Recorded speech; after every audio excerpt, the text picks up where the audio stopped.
All right, thank you very much. I'm Seth Kessler from Metis Design. This is Greg Jarmer. Today, we'll be demonstrating impact detection on an aerospace, representative aerospace structure. What I have here is a thin aluminum skin. It's about 50 thou thick, and this is bolted onto an I-beam. So I'm going to do my first impact here. We'll show these later. So if we come around the side here, and I think we need to switch over to night view to look inside, what we have inside here is a single one of our MD7 Pro arrays.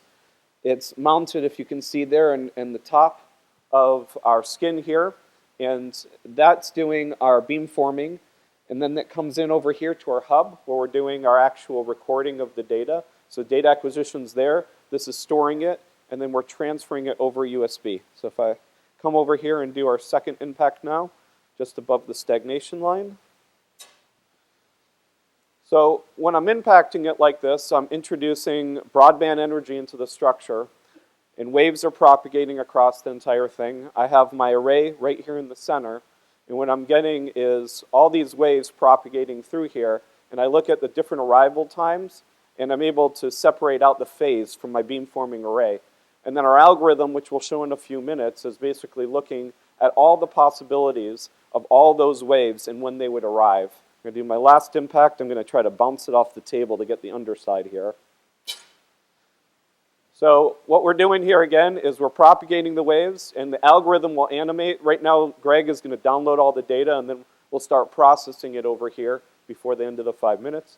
And we'll show all three events in sequence. So if we come around the back side here now, I'll show you a little bit closer up. Here's an example. This node is not connected to the network, but this is what our hardware looks like. So I'm going to take this off, and this is the sensing element. So inside of this is 6 piezoelectric crystals, which are beamforming array sensors in a circle.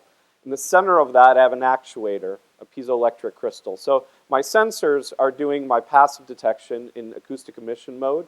If I want to do an active mode, I can use the central actuator to ping a narrowband signal and look for changes from a baseline condition. This over here is my data acquisition system, which was screwed on there. This has a capability to do up to 50 megahertz data acquisition on all my channels simultaneously. It can do excitation at 20 volt peak to peak at 40 megasamples a second.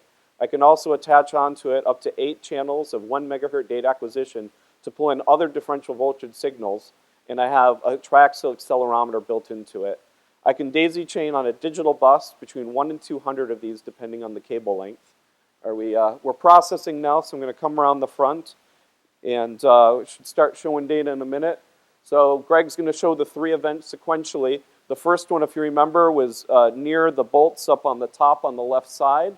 And again, what you'll see is on this finite element map here, it's going to show an animation of the search pattern, and then it will settle on the optimal result. So go ahead and click on the first one. So you can see this is the animation, and it's searching, and then the optimized result found a pretty good localization for where I hit it here. The second impact was just above the stagnation line on the right-hand side.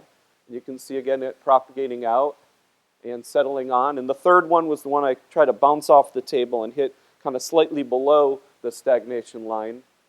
And there's that. And if we could rotate around the model, it's a 3D model, so you can see that it's actually doing the animation as well as the algorithm, following the contour, and you can see the node on the inside on its coordinate system. So that's our presentation.